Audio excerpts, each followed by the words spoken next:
हो गया। कल हम लोग पढ़े थे विलयन के प्रकार, भौतिक अवस्था के आधार पर विलयन के प्रकार। तो हम लोग कल बताए थे कि भौतिक अवस्था के आधार से विलयन 9 प्रकार के होते हैं। उस 9 प्रकार में देखिए 3 प्रकार, ठोस का द्रव में विलयन, द्रव का द्रव में विलयन और गैस का द्रव में विलयन। ये सबसे महत्वपूर्ण टॉपिक है। अब इस कंडीशन में देख रहे हैं कि तीनों में, ठोस का द्रव, द्रव का द्रव और गैस का द्रव, तीनों में विलायक के रूप में द्रव मौजूद है। यदि किसी विलयन में विलायक के रूप में द्रव मौजूद हो तो उसके कंडीशन के आधार से अगर हम देखा जाए तो विलयन 2 प्रकार के होते हैं। पहला जलीय विलयन और दूसरा अजलीय विलयन, एक्वस सॉल्यूशन और नॉन एक्वस सॉल्यूशन। तो अगर किसी विलयन में विलायक के रूप में अगर जल मौजूद हो, विलायक के रूप में जल मौजूद हो तो उस कंडीशन को हम लोग कहते हैं जलीय विलयन। और यदि विलायक के रूप में जल को छोड़कर कोई अन्य विलायक, अल्कोहल, फिनॉल, ईथर इत्यादि आ जाते हैं तो उस कंडीशन को हम लोग कहते हैं अजलीय विलयन। तो इसका जब विलायक के रूप में द्रव मौजूद हो तो उसे हम लोग कहते हैं जलीय विलयन, द्रव मौजूद हो उसे हम लोग के आधार से विलयन 2 प्रकार के, जलीय विलयन और अजलीय विलयन। जलीय विलयन में याद रखें कि जब विलायक के रूप में सिर्फ जल हो, जल के अलावा कोई अन्य पदार्थ ना हो, जल हो तो उसे हम लोग जलीय विलयन कहेंगे। जब किसी विलेय को जब जल में ही घोला जाए, कोई भी विलेय को जब जल में घोला जाए तो उसे हम लोग जलीय विलयन कहते हैं। जैसे चीनी पानी का विलयन, जैसे चीनी और पानी का विलयन, पानी का विलयन, चीनी और पानी का विलयन, ये आपका जलीय विलयन कहलाएगा। और कहता है कि जब विलायक के रूप में जल ना हो, विलायक के रूप में जल ना हो, इस जल के अलावा के स्थान पर अल्कोहल हो जाए, फिनॉल हो जाए, ईथर हो जाए, इत्यादि पदार्थ हो जाते हैं तो उसे हम लोग कहते हैं अजलीय विलयन। इसके आधार से अब देखिए इस कंडीशन पे आने के बाद अब होती है क्या कि जब विलायक के एक अणु निश्चित ताप और दाब पर अधिक विलेय की मात्रा घुलने की क्षमता अगर ना रखता हो तो उस कंडीशन से आए तो उस कहता है कि जब किसी भी विलायक में यदि विलेय को घोला जाए, किसी भी विलायक में यदि विलेय को घोला जाए और अधिकतम सीमा तक जितना घुलना चाहिए समान ताप दाब पे अगर घुल गया तो वो विलयन कहलाएगा संतृप्त विलयन। वो विलयन कहलाता है संतृप्त विलयन। विलयन जितनी मात्रा में विलेय घुलनी चाहिए समान ताप दाब पर अगर वो घुल जाए तो उस कंडीशन से ये कहलाता है संतृप्त विलयन। अगर विलेय जितनी घुलनी चाहिए उससे कम मात्रा में अगर घुला हो, किसी विलायक में विलेय जितनी घुलनी चाहिए अगर उससे कम मात्रा में अगर विलेय घुला हो तो उस कंडीशन को कहते हैं असंतृप्त विलयन।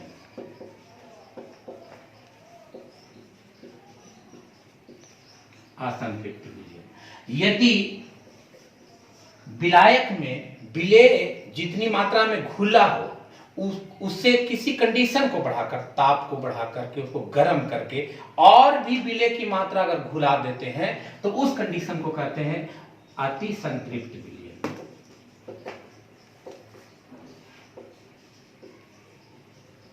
अति संतृप्त विलयन। इस कंडीशन से अब हम लोग देखते हैं कि आपके विलयन के जो प्रकार थे वो सारे प्रकार करीब करीब समाप्त हो गए। अब ये जो 3 टॉपिक है, ठोस का द्रव में विलयन, द्रव का द्रव में विलयन, गैस का द्रव में विलयन, ये तीनों टॉपिक पुनः बार बार आता रहेगा। इस कंडीशन से किसी टॉपिक के द्वारा हेनरी का नियम का उत्पत्ति हो जाएगा। किसी कंडीशन से आपको राउल्ट के नियम, वाष्प दाब के अवनमन के संबंध में राउल्ट का नियम हो जाएगा। अब इस कंडीशन से हम लोग फिर पुनः वापस आएंगे, लेकिन अब कुछ देखिए अगला टॉपिक है। उस अगला टॉपिक विलयन के सांद्रण व्यक्त करने की विधि। तो विलयन के सांद्रण को व्यक्त करने की कई तरीके हैं, कई विधियां हैं। उसमें सबसे पहला है आपका देखिए मोलरता। मोलरता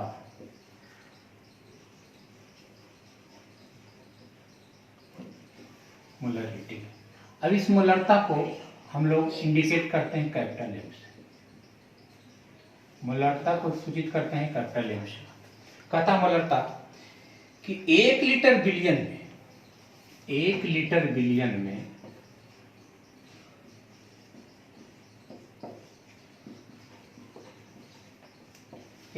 बिलियन में घुले हुए विलेय के मोलों की संख्या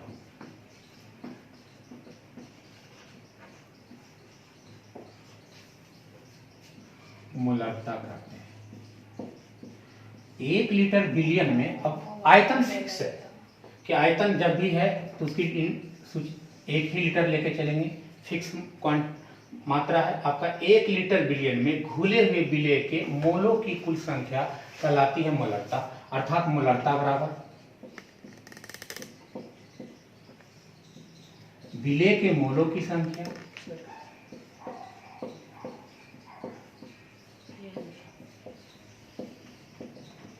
विलेय के मोलों की संख्या बटे बिलियन का आयतन।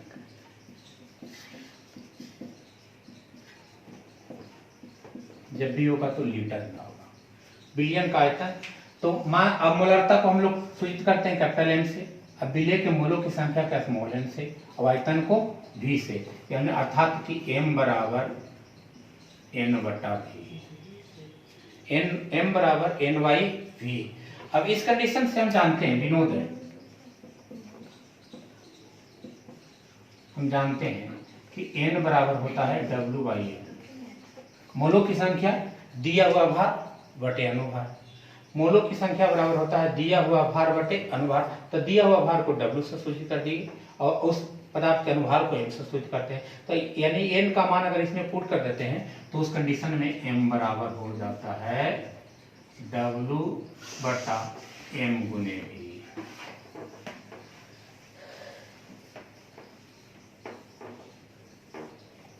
क्या आपका मोलरता का कंडीशन आ गया।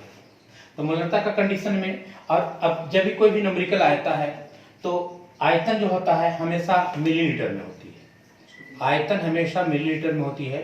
उस मिलीलीटर को हमेशा जब भी बदलेंगे तो वो लीटर में बदलेंगे, क्योंकि गणना हम लोग लीटर में किए हैं तो लीटर में ही बदलना होगा। अगर आयतन अगर मिलीलीटर में है तो उसको 1000 से भागा दे दीजिए, उस जितना आयतन दिया हुआ है मिलीलीटर में उसको 1000 से भागा दे दीजिए। 1000 से भागा देने के बाद अपने आप ही लीटर में बदल जाता है। तो या तो उसको इस कंडीशन में अगर आयतन लीटर में बदलना हो तो 1000 से भागा दे दे, या अगर ml में प्रश्न, लीटर में मिलीलीटर में प्रश्न हो तो उस कंडीशन में मोलरता बराबर W बटा M इंटू ml गुने 1000। डायरेक्ट भी इस पे आप निकाल सकते हैं अगर मिलीलीटर में प्रश्न होगा तो। अब ये था मोलरता आपका, बिलियन में सांद्रण पद ज्ञात करने की विधि में पहला था मोलरता। अब मोलरता को हम लोग जब भी सूचित करते हैं तो कैपिटल एम से सूचित करते हैं। अब मोलरता तो बात रही किसी बिलियन के प्रति लीटर में, किसी बिलियन के प्रति लीटर में घुले हुए विलेय के मोलों की संख्या को उस बिलियन की मोलरता कहते हैं। तो इस पहला कंडीशन समाप्त हो गया मोलरता। अब इस पे हम लोग चलते हैं मोललता। दूसरा कंडीशन है मोललता। देखिए अब यहाँ से हमेशा बार बार एक ऑब्जेक्टिव यहाँ से पूछता है मोलरता में, यदि ताप में परिवर्तन होने पर मोलरता में क्या होती है। बार बार देखिएगा ऑब्जेक्टिव रहेगा, यदि ताप में परिवर्तन कर दिया जाए तो मोलरता पर क्या प्रभाव पड़ता है, घटता है, बढ़ता है, बराबर रहता है, अपरिवर्तित रहता है। तो यहाँ से कैसे वो परिवर्तित होता है, परिवर्तित होता है, इसके बारे में समझ लीजिए कि यदि ताप में परिवर्तन किया जाए, यदि ताप में परिवर्तन किया जाता है तो मोलरता पर क्या प्रभाव पड़ता है। तो यदि ताप में परिवर्तन करेंगे, यदि ताप में परिवर्तन करते हैं तो मोलरता पर क्या प्रभाव पड़ता है। तो यदि ताप में परिवर्तन किया जाता है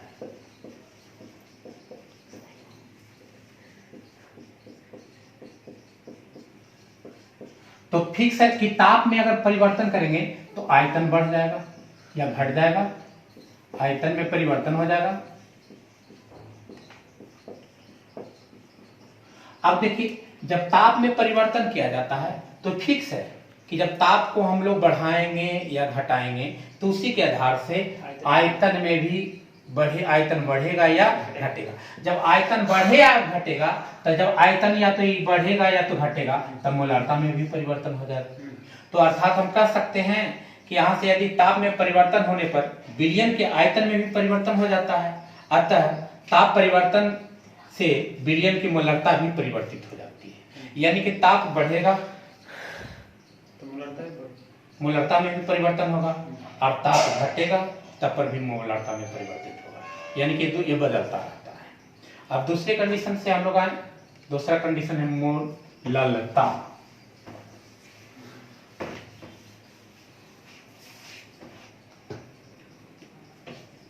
मोललता, मोलालिटी।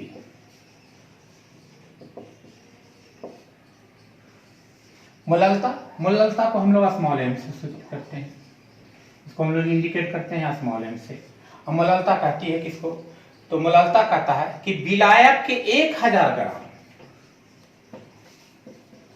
विलायक के 1000 ग्राम अर्थात 1 केजी। विलायक के 1000 ग्राम अर्थात कहने का मतलब है कि 1 केजी। 1 केजी में घुले हुए विलेय के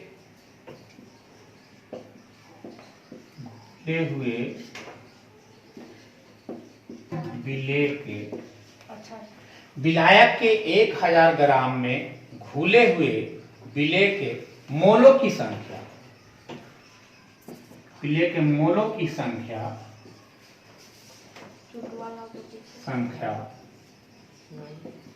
मोललता कहलाती है।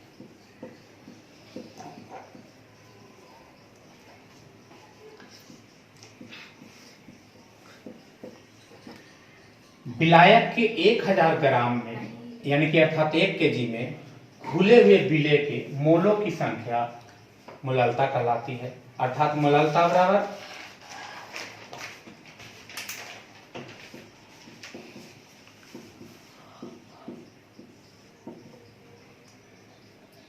A into 1000 by M into B,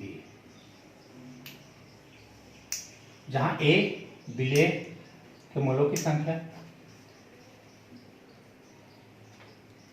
M अनुभाग, B विलायक, यानी M बराबर A इंटू 1000 बटा M इंटू B। अब बात रही कि मोललता पर ताप का प्रभाव। तो मोललता पर ताप का प्रभाव पड़ता है कि नहीं? अब इसमें आयतन है नहीं, आयतन है नहीं। इस कंडीशन में विलयन की मोललता पर ताप का कोई प्रभाव नहीं पड़ता है।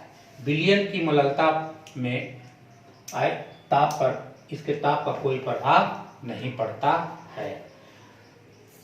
मोल प्रभाज, मोल फ्रैक्शन,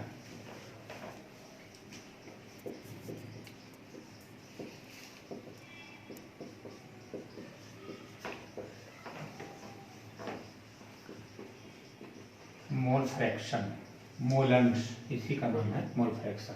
तो मोल प्रभाव पढ़ने से पहले थोड़ा सा बैक हिस्ट्री पे आइए। जैसे बिलियन, बिलियन, तो बिलियन इक्वल टू विलेय प्लस विलायक, विलेय प्लस विलायक। मान लें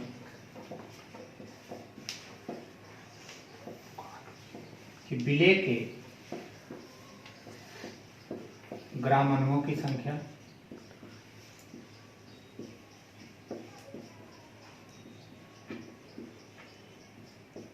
स्मॉल एम, विलायक पे ग्राम अणुओं की संख्या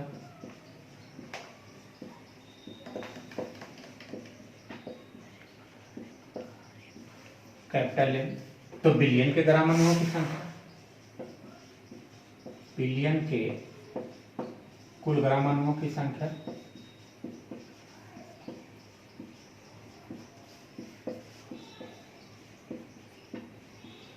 बराबर small M plus capital M. विलेय के ग्राम अणुओं की संख्या को अगर हम लोग स्मॉल एन मान लें अब विलायक के ग्राम अणुओं की संख्या कैपिटल N मान लें तो बिलियन बनता है दो कंपोनेंट से, विलेय प्लस विलायक, यानी कि बिलियन के कुल ग्राम अणुओं की संख्या हो जाएगा N प्लस N। अब इस कंडीशन में मोल प्रभाव जो है का करना हम लोग अलग अलग करें। पहले विलेय का मोल प्रभाव, विलेय का मोल प्रभाव, तो विलेय का मोल प्रभाव, तब विलेय के कुल ग्राम अणुओं की संख्या और बिलियन के कुल ग्राम अणुओं की संख्या के अनुपात को विलेय का मोल प्रभाव कहते हैं। तो विलेय के ग्राम अणुओं की संख्या n बटे बिलियन के कुल ग्राम अणुओं की संख्या n प्लस n, तो ये आपका विलेय का मोल प्रभाव निकल जाएगा। उसी प्रकार विलायक का मोल प्रभाव, विलायक का मोल प्रभाव, तो विलायक का मोल प्रभाव सेम, विलायक के कुल ग्राम अणुओं की संख्या, विलायक के कुल ग्राम अणुओं की संख्या और उस बिलियन में मौजूद कुल ग्राम अणुओं की संख्या के अनुपात, यानी कि कैपिटल N बटा N प्लस N। तो बिलियन के कुल ग्राम अणुओं की संख्या, तो बिलियन के कुल ग्राम अणुओं की संख्या, बिलियन का मोल प्रभाव बराबर, तो बिलियन का मोल प्रभाव बराबर विलेय का मोल प्रभाव और जो विलायक का मोल प्रभाव, अर्थात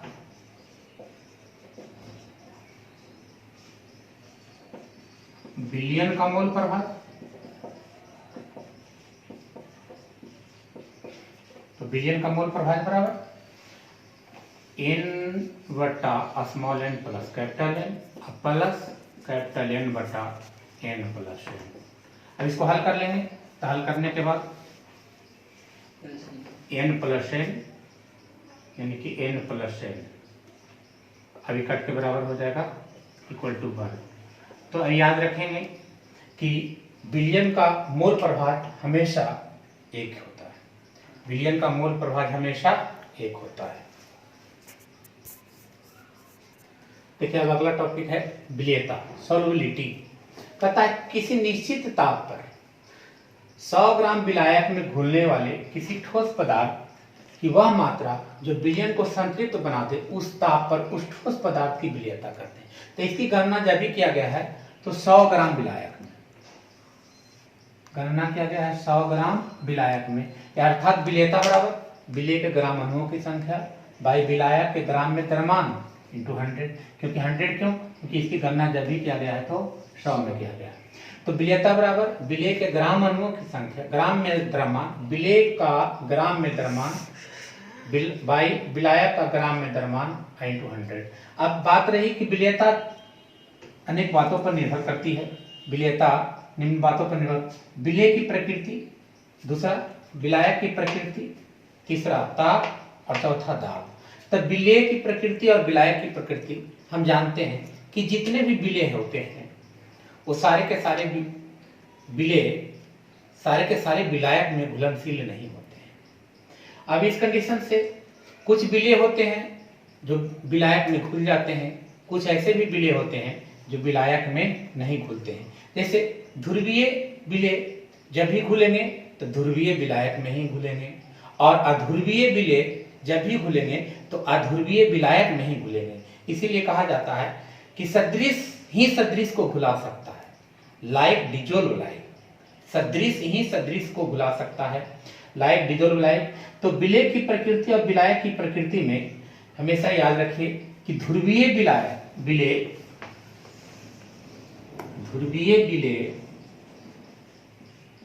घुलाएगा किसको? ध्रुवीय विलायक।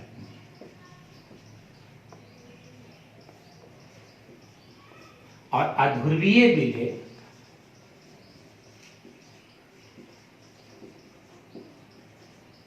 जब भी घुलेगा तो अध्रुवीय विलायक में ही घुलेगा। इसीलिए कहा जाता है कि सदृश से ही सदृश को घुला सकता है, लाइक डिजोल्व लाइक। अब ताप, तो किसी ठोस पदार्थ की विलेयता ताप का बहुत प्रभाव पड़ता है।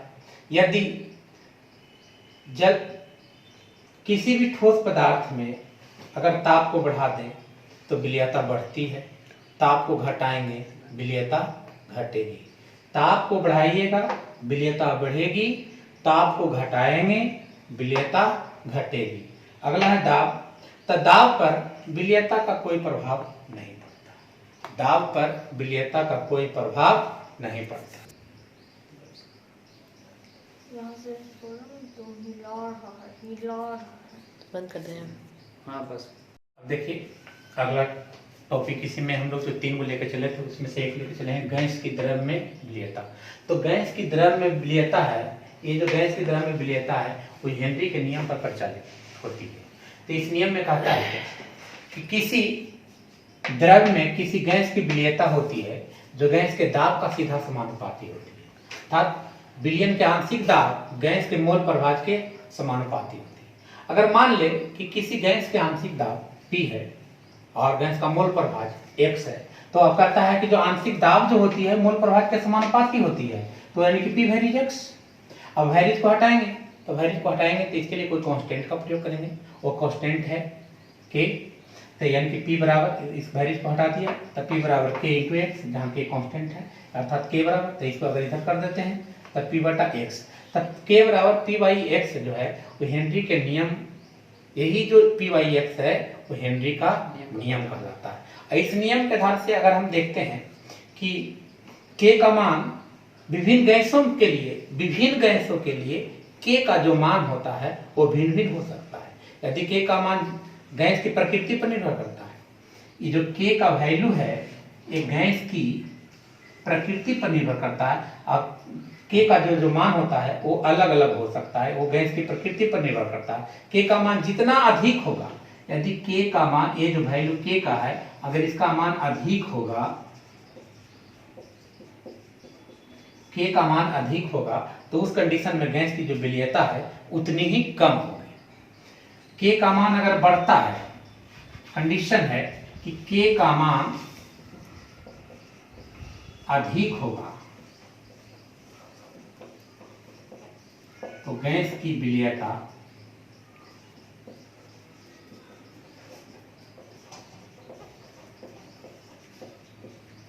का मान कम होगा। अब विभिन्न गैसों के लिए K की प्रकृति जो होती है वो भिन्न भिन्न होती है। अब K का मान गैस की प्रकृति पर निर्भर करता है। K का मान जितना अधिक होगा गैस की विलेयता उतना ही कम होगी। अब इस कंडीशन से अगर हम इसको ग्राफ बना के दिखाएं, K और P के बीच में अगर ग्राफ बनाएं तो ग्राफ के द्वारा हम लोग हेनरी के नियम को ग्राफ के द्वारा इंडिकेट करते हैं, K इक्वल टू P बटा एक्स। अब हमने बताया कि K है, जो K का मान होता है जो विभिन्न गैसों के लिए भिन्न भिन्न होता है। K का मान गैस की प्रकृति पर ही निर्भर करता है। यदि K का वैल्यू अधिक होगा, K का मान जितना ही अधिक होगा गैस की विलेयता उतना ही कम होगी। अब इस कंडीशन से दाब और मोल प्रभाज के बीच में अगर हम ग्राफ बनाएं तो ये सीधा समानुपाती होती है।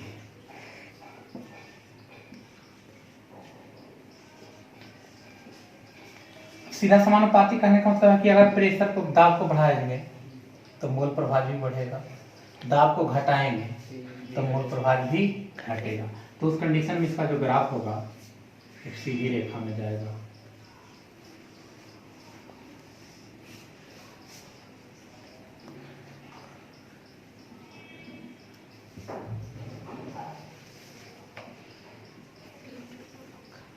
इस कंडीशन में अगर दाब को बढ़ाते हैं तो गैस की मोल प्रभाज बढ़ेगा, दाब को घटाएंगे गैस का मोल प्रभाज घटेगा।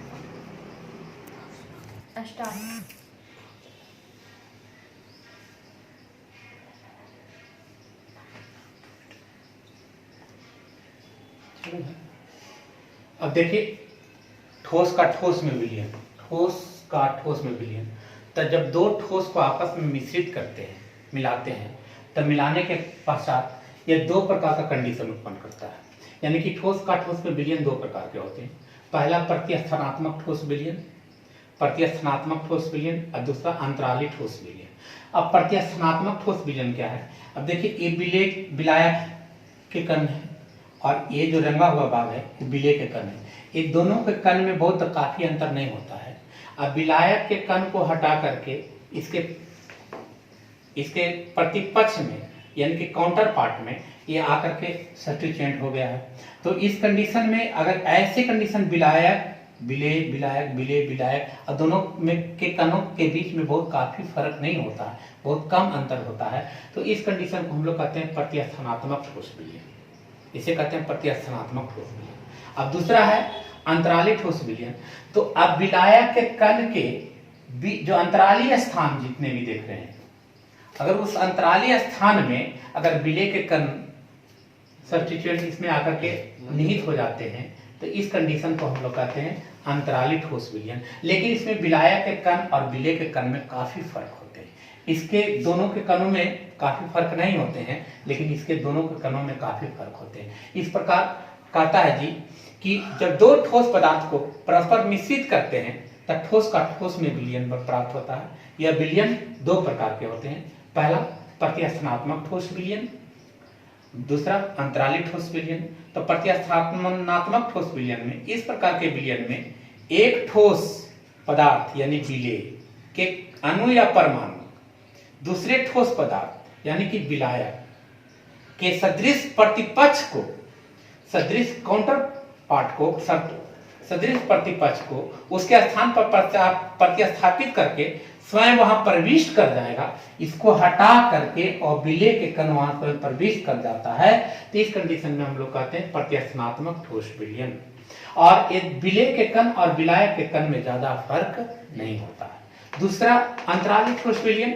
अंतराली स्थान देखिए, दो कणों के बीच का जो खाली स्थान होता है ये कहलाता है, ये जो रिक्त स्थान होती है ये स्थान कहलाता है अंतराली स्थान। तो कहता है कि जब विलायक के कण के अंतराली स्थान में जब विलय के कण प्रविष्ट कर जाएंगे तो इस कंडीशन में को हम लोग कहते हैं अंतराली ठोस विलयन। ये दोनों कणों में काफी फर्क होता है।